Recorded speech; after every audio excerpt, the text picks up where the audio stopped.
Na semana passada fiz um vídeo sobre como com 21 anos comprei casa em conjunto com a minha namorada. Falei sobre todo o processo, sobre os números do investimento e contei um bocadinho da história. Face a algumas questões que surgiram nos comentários, decidi então abrir uma caixa de perguntas nos meus stories no Instagram e hoje vou estar aqui a responder com a Joana a algumas delas.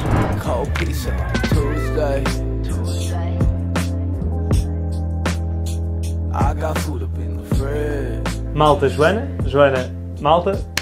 Olá! A primeira pergunta. Como funciona toda a logística de estarem a meias? Fizeram algum contrato entre vocês? Pergunta a Carolina Centeio. A logística de estarmos a meias é exatamente essa. É tudo aquilo que tem a ver com as finanças da coisa, portanto, prestação, a entrada, os impostos, é tudo dividido a 50-50. A prestação é paga a partir de uma conta conjunta, que já vamos falar a seguir, onde nós depositamos todos os meses um valor igual. Quem diz a prestação diz seguros, prestações e seguros essencialmente, relativamente ao crédito de habitação. A parte da entrada foram, não sei se já viram o vídeo anterior, mas à partida já terão visto, foram 50 mil euros no total, 50 mil euros e qualquer coisa, e foi precisamente 25 mil euros meus, 25 mil euros da Joana. Quanto a se fizemos algum contrato entre nós?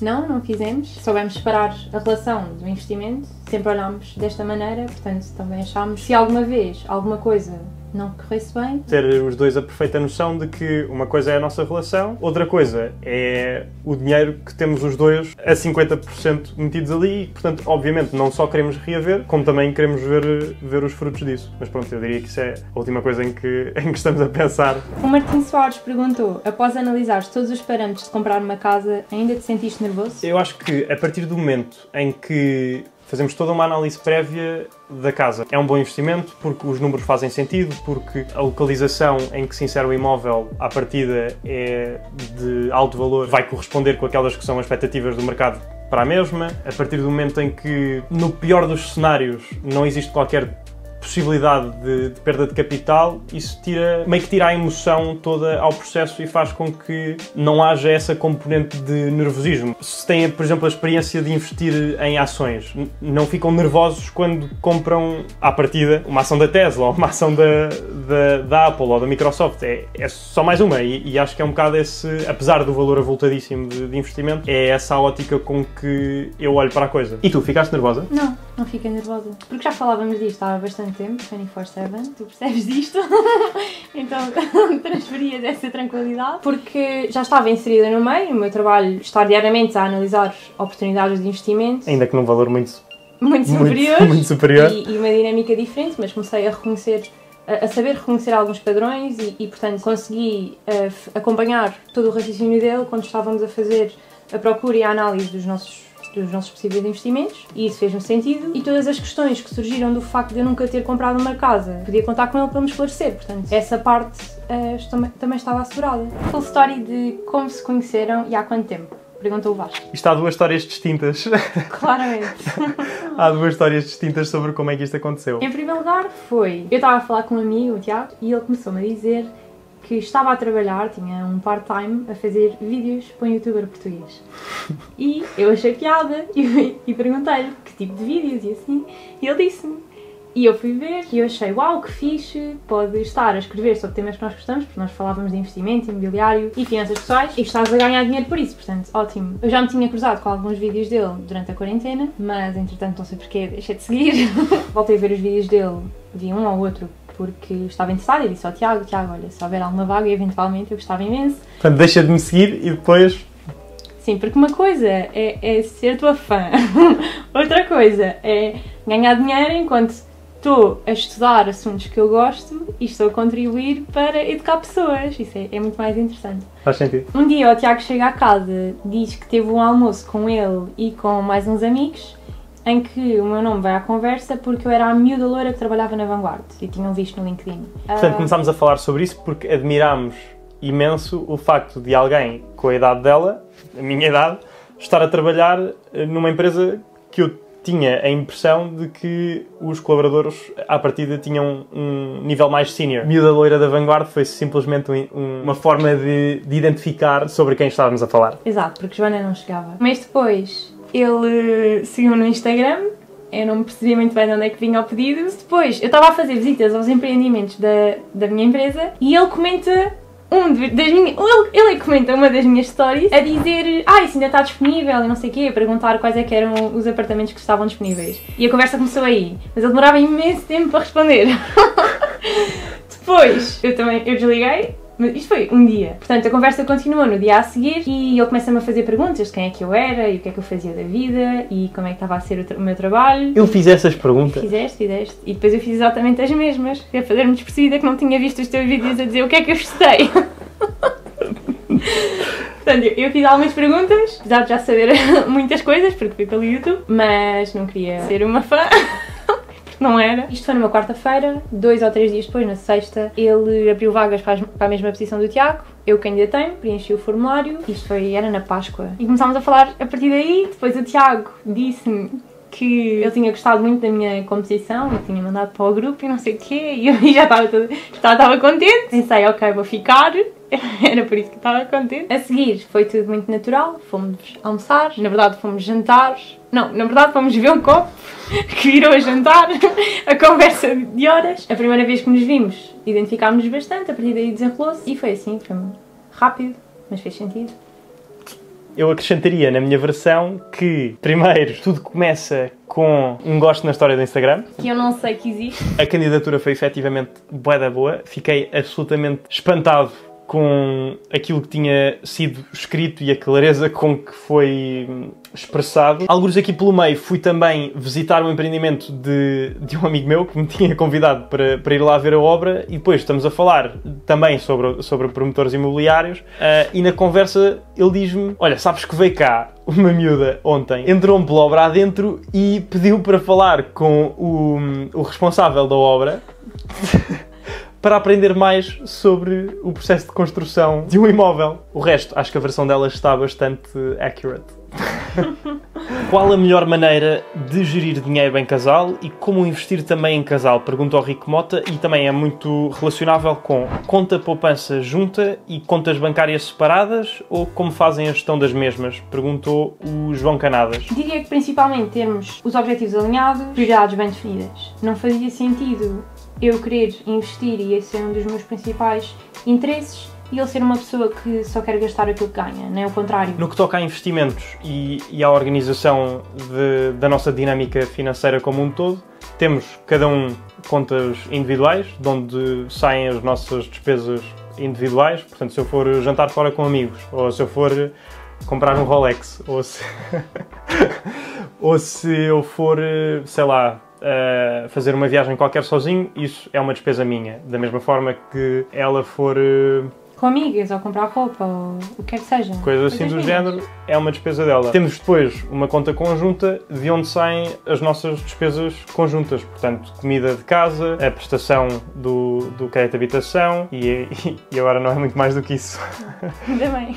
Exato. Para esta conta conjunta fazemos transferências mensais ou quando há necessidade disso, quando não há um inflow de capital para lá por outras vias. E a nível de investimentos, se for o caso do imobiliário, que é o que aconteceu, precisamos obviamente de ir buscar às nossas contas pessoais para depois reforçar a conta conjunta e fazermos as coisas. Na verdade, os impostos, como falei no vídeo, foram pagos das nossas contas individuais porque os cartões ainda não estavam prontos para isso. Investimentos conjuntos, na minha ótica, só faz sentido se for uma coisa assim de alto valor, lá está, interpretarmos o nosso parceiro ou parceira como um sócio e termos bem assente que a relação é uma coisa, o investimento é outra. Para investir em ações ou cripto ou ETFs, eu diria que é uma gestão mais pessoal e de cada um. Sim, aí eu tenho o meu investimento, ele tem o investimento dele e para nós é isso que faz sentido. Como é que conseguem saber tão antecipadamente de novos imóveis no mercado? Não conseguimos. Na verdade foi muito simples, estávamos numa daquelas plataformas grandes,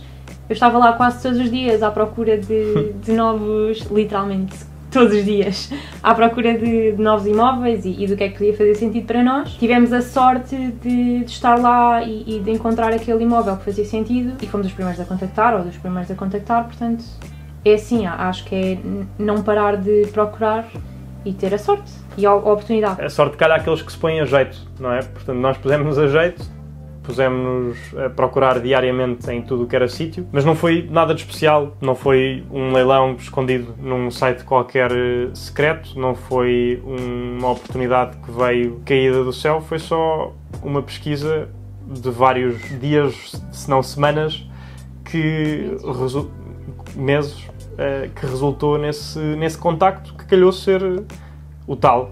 A Catarina Vidigal pergunta: quanto tempo demorou o processo, banco, avaliador, avaliação, e deu-vos o valor que esperavam? Foi rapidíssimo. Eu acho que descrevi isso no vídeo detalhado sobre o processo, mas nós primeiro pedimos uma pré-aprovação, ou melhor, queríamos perceber qual é que era o nosso poder de compra conjunto a nível de financiamento bancário, quanto é que conseguimos pedir emprestado, e para isso comecei a submeter os documentos todos ao Dr. Finanças. Depois demorei algum tempo a responder e a enviar algumas coisas que faltavam, porque também não estávamos a encontrar nada, não fazia muito sentido estar ali com tanta pressa. Assim que encontramos a casa ideal, foram qualquer coisa como 2 dias para eu enviar a documentação toda que nos faltava, e as simulações vieram qualquer coisa como 4 dias depois, e a aprovação mais 2, que aceitámos logo. Foi uma semana o processo todo entre submeter os documentos e ter uma aprovação bancária, que nos meus olhos é completamente inédito, e só foi possível por causa do Dr. Finanças. E o avaliador? E a avaliação? No que diz respeito à avaliação, nós só precisávamos de 305 mil euros, mais ou menos, para que o processo fosse aprovado e para conseguirmos o montante que queríamos financiado, e veio 15 mil euros acima, e mesmo assim acho que é bastante baixo, mas lá está, eu não precisava disparar mais do que os 305, e veio por 322. O Mike Paiva pergunta: sempre vais vender o apartamento que compraste recentemente? Sim, depois de pensarmos e avaliarmos todas as opções, apesar de inicialmente termos comprado a casa para viver, ia ser sempre comprar para vender mais tarde, no máximo daqui a 2 anos. Máximo. Mas depois percebemos que fazia sentido se calhar vender já, porque conseguíamos um bom retorno, tivemos uma boa oportunidade, e com esse dinheiro podíamos depois comprar uma casa mais adequada aos nossos gostos, e portanto sim, fez sentido, decidimos que era para vender. Exato. Sim. O João Pereira pergunta quais é que são os nossos próximos objetivos enquanto casal. O primeiro objetivo é liquidarmos o investimento e capitalizar sobre isso, para depois podermos tomar outros passos relativamente a próximos investimentos que eventualmente possam surgir. Isto a nível imobiliário. Simultaneamente, no meio disto tudo, precisamos de um sítio para viver. Estamos à procura de algo para arrendar, isto porque não queremos ficar sem possibilidade de fazer financiamentos, queremos ter sempre a capacidade de pedir empréstimos ao banco para conseguirmos comprar, eventualmente remodelar e vender. Hopefully só recomprar e vender, porque não... Menos trabalho, evita-se o esforço. Pelo meio viajar e aproveitar férias. Mais objetivos de casal? Terminar todos os restaurantes Estrela Michelin em Portugal. Em Portugal vai ser complicado, mas pelo menos Lisboa primeiro. Até porque já tivemos a experiência de ir a um restaurante Estrela Michelin em Paris e não foi boa. Portanto, os bons restaurantes até agora estão cá. Outro objetivo seria também conseguirmos conciliar os nossos 2 estilos de vida ligeiramente diferentes a nível de horários, que são quase como a noite e o dia. São literalmente como a noite e o dia. Portanto, eu sou uma pessoa mega produtiva que trabalha de manhã. Eu acordava às 6 para ir correr e ele às 6 está a deitar porque fica a trabalhar a noite toda. É o horário de maior silêncio, não há ninguém a chatear. Exatamente, como das 5 às 7 não há ninguém a chatear. São só dinâmicas diferentes, ele é mais produtivo à noite, eu sou mais produtiva de manhã, mas até conseguirmos conciliar isto, I'm sleep deprived e não posso cozinhar de manhã porque não posso fazer barulho com panelas. Senão cai o carne e a trindade. E eu não posso teclar no quarto à noite, porque senão ela acorda e começa-se a revirar toda. Mais um objetivo que eu tenho é pô-la a fazer exercício físico comigo. Que nos últimos anos, a partir da pandemia, eu praticava jiu-jitsu e nessa época acabei por deixar de o fazer, era bastante assíduo, mas perdi um bocado a motivação assim que todas as coisas fecharam e acho que isso nunca voltou a kick in. São estes assim os objetivos mais imediatos. Por último, o David Nascimento pergunta como é que a tua namorada arranjou dinheiro para a entrada. Já há alguns meses que eu andava com 2 familiares meus à procura de oportunidades de investimento. Eu tinha o tempo e a disponibilidade para andar à procura, assim como a motivação, não é? Estava a trabalhar na área e eles tinham o dinheiro, mas não tinham o tempo para procurar onde o investir. Tentámos juntar o útil ao agradável e íamos investir os três. Depois surgiu a nossa oportunidade, eu precisava de dinheiro, porque não a tinha a oportunidade, eles investiram, portanto são 2 investidores, deram-me parte do dinheiro, a outra parte fui eu que consegui poupar enquanto estava a trabalhar durante 8 meses até surgir a oportunidade. E é assim, depois quando vendermos a casa e concretizarmos o investimento, cada um deles recebe um retorno de 10%. Que é top, 5 estrelas. Sem fazer nada. E foi isto, espero que tenham gostado. Entretanto, se ainda não viram o outro vídeo sobre como efetivamente fizemos a compra, está precisamente aqui. Entretanto, não se esqueçam também de subscrever, que há de estar alguns por aqui. Desejo-vos tudo bom, um abraço e até à próxima semana.